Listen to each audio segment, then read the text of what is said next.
একজন বিলিয়নিয়ার বলছে যে আমার দাদা প্রতিদিন 10 কিলোমিটার হাঁটত, হেঁটে গন্তব্যস্থলে যেত। আমার বাবা প্রতিদিন 5 কিলোমিটার হাঁটত এবং গন্তব্যস্থলে যেত। আমি বর্তমানে রেঞ্জ রোভার চালাই। আমার ছেলে ভবিষ্যতে রোজ রয়েস চালাবে এবং আমার নাতি ভবিষ্যতে ল্যাম্বরগিনি চালাবে। কিন্তু আমার নাতির ছেলে আবার 10 কিলোমিটার পায়ে হাঁটবে।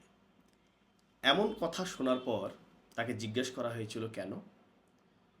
তখন তিনি উত্তরে বলেছিল যে খারাপ সময় মানুষকে শক্তিশালী তৈরি করে এবং শক্তিশালী মানুষ ভালো সময় তৈরি করে এবং ভালো সময় দুর্বল মানুষ তৈরি করে এবং দুর্বল মানুষ খারাপ সময় তৈরি করে।